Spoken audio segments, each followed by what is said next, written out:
सभी शिक्षक साथियों को नमस्कार। स्वागत है आपका शिक्षकों के अपने YouTube channel we educate you में।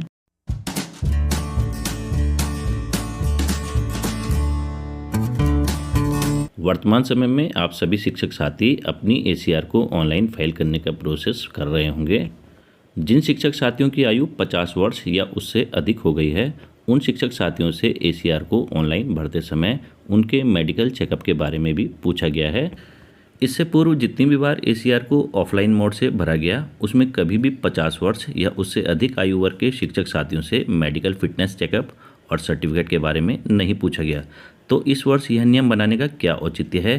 कहीं इस नियम को बनाने का संबंध अभी हाल में उत्तर प्रदेश शासन के द्वारा उसके अधीन समस्त 50 वर्ष या उससे अधिक आयु वर्ग के कर्मचारियों हेतु अनिवार्य सेवानिवृत्ति के आदेश से तो नहीं जुड़ा है, क्योंकि यह हम अभी तक के पिछले रिकॉर्ड को देखकर बता रहे हैं कि जो आदेश उत्तर प्रदेश शासन में कर्मचारियों हेतु लागू किया जाता है, लगभग ठीक उसी प्रकार के आदेश का अनुसरण उत्तराखंड में भी कर्मचारियों हेतु किया जाता है। तो इस वीडियो के माध्यम से हम आपको उत्तर प्रदेश शासन के द्वारा अभी हाल ही में रिलीज एक आदेश को दिखाते हैं, जिसके अंतर्गत 50 वर्ष या उससे अधिक आयु वर्ग के समस्त कर्मचारियों की दक्षता परीक्षा के आधार पर उनकी अनिवार्य सेवानिवृत्ति का निर्धारण किया जाना है।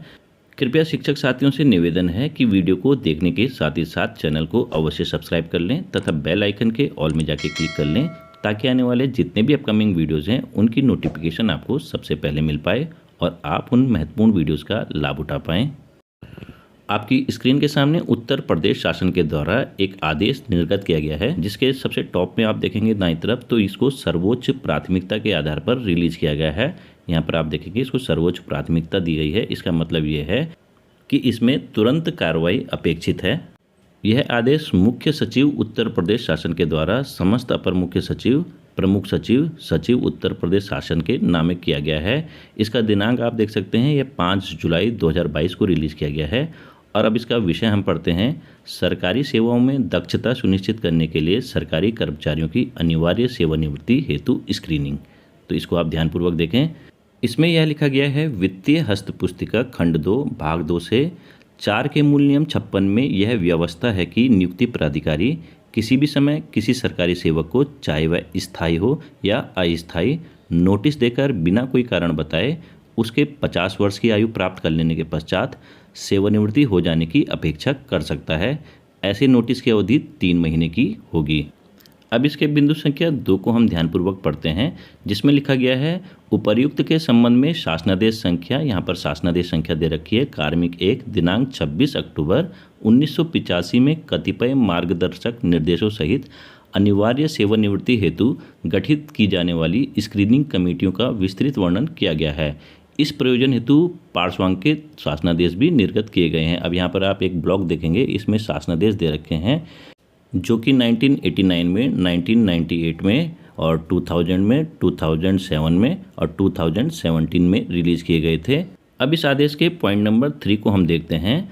उक्त के क्रम में मुझे यह कहने का निर्देश हुआ है कि कृपया अपने विभाग के अधिष्ठानीय नियंत्रणाधीन समस्त कार्मिकों के संबंध में अनिवार्य सेवानिवृत्ति हेतु स्क्रीनिंग की कार्रवाई नियमानुसार दिनांक 31 जुलाई 2022 तक अवश्य पूर्ण कर ली जाए।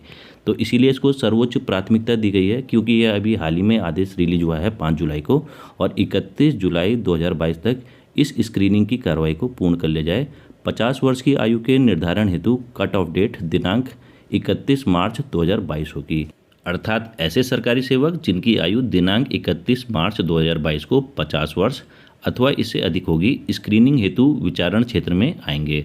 तो 31 मार्च 2022 को जिनकी आयु 50 वर्ष हो जाएगी या उससे अधिक हो जाएगी, वे सभी शिक्षक साथी और कर्मचारी स्क्रीनिंग के दायरे में आ जाएंगे। अब इस आदेश के पॉइंट नंबर 4 को भी हम ध्यानपूर्वक पढ़ते हैं। मुझे यह भी कहने का निर्देश हुआ है कि 50 वर्ष की आयु पूरी करने वाले किसी सरकारी सेवक के मामले को स्क्रीनिंग कमेटी के समक्ष रखकर यदि उसे सेवा में बनाए रखने का एक बार निर्णय ले लिया गया हो, तो सामान्यतः उस सरकारी सेवक को उसकी अधिवर्षता आयु प्राप्त करने तक सेवा में बनाए रखा जाए और उसके मामले को आगामी वर्षों में संपन्न होने वाली स्क्रीनिंग कमेटी के समक्ष पुनः रखने की आवश्यकता नहीं है। परंतु इन मामलों में यदि कोई महत्वपूर्ण तथ्य नियुक्ति प्राधिकारी के संज्ञान में आते हैं, तो वे किसी भी समय उक्त मूल नियम 56 के तहत ऐसे सरकारी सेवक को जनहित में अनिवार्य सेवानिवृत्त करने का निर्णय ले सकते हैं या यथास्थिति उसका मामला अनुवर्ती स्क्रीनिंग कमेटी के समक्ष रख सकते हैं। तो इस बिंदु में यह कहा गया है कि यदि 50 वर्ष या उससे अधिक आयु के शिक्षक या कर्मचारी की स्क्रीनिंग टेस्ट हो जाता है और स्क्रीनिंग कमेटी के समक्ष वह दक्षता परीक्षा में उत्तीर्ण हो जाता है, तो ऐसे शिक्षक और कर्मचारियों को उनकी अधिवर्षता आयु तक बनाए रखने का प्रावधान किया गया है, जिसके अंतर्गत उसको आगामी वर्षों में स्क्रीनिंग परीक्षा से मुक्त रखा जाएगा। परंतु दक्षता परीक्षा को उत्तीर्ण करने के पश्चात मध्य में कोई ऐसा मामला उनके नियुक्ति प्राधिकारी के संज्ञान में आता है जिसके कारण उक्त शिक्षक या कर्मचारी को दोबारा स्क्रीनिंग टेस्ट देना पड़े और वे उस स्क्रीनिंग टेस्ट में फेल हो जाते हैं, तो जो उनके नियुक्ति प्राधिकारी हैं उनको जनहित में अनिवार्य सेवानिवृत्ति करने का निर्णय वे ले सकते हैं। पॉइंट नंबर 4 में जो यह अतिरिक्त कंडीशन जोड़ दी गई है कि एक बार दक्षता परीक्षा को उत्तीर्ण करने के पश्चात मध्य में यदि नियुक्ति प्राधिकारी को कुछ ऐसा मामला संज्ञान में आता है जिसके कारण संबंधित शिक्षक या कर्मचारी का दोबारा से स्क्रीनिंग टेस्ट लेना पड़े, तो ऐसे मामलों में स्क्रीनिंग टेस्ट देने वाले शिक्षक या कर्मचारी को अनावश्यक परेशान किया जा सकता है, उनसे धन उगाही भी की जा सकती है जिससे भ्रष्टाचार को बढ़ावा मिल सकता है। स्क्रीनिंग कमेटी के द्वारा जो संबंधित शिक्षक या कर्मचारी की दक्षता परीक्षा ली जाती है उनमें उनकी सर्वोच्च प्राथमिकता संबंधित शिक्षक या कर्मचारी का स्वास्थ्य होता है। अब आप उत्तराखंड में समस्त शिक्षकों की जो ACR को ऑनलाइन प्रोसेस किया जा रहा है उसमें भी 50 वर्ष या उससे अधिक आयु वर्ग के शिक्षकों की मेडिकल फिटनेस का प्रमाण पत्र अपलोड करने के लिए बोला जा रहा है, तो आप उस पॉइंट को इस आदेश के साथ जोड़ सकते हैं। भविष्य में इसी प्रकार का आदेश उत्तराखंड राज्य के समस्त 50 वर्ष या उससे अधिक आयु वर्ग के कर्मचारियों शिक्षकों के लिए लागू किए जाने की पूरी संभावना है। इस वीडियो में दी गई जानकारी एवं तथ्यों से यदि आप पूर्ण रूप से संतुष्ट हैं तो कृपया वीडियो को लाइक एवं शेयर अधिक से अधिक करें तथा चैनल को सब्सक्राइब करना बिल्कुल भी न भूलें, क्योंकि यह सभी शिक्षक साथियों का अपना ही चैनल है तथा इस चैनल के माध्यम से हम समय समय पर आपको विभाग से संबंधित अन्य जानकारियाँ भी प्रदान करने का प्रयास करते रहते हैं। धन्यवाद।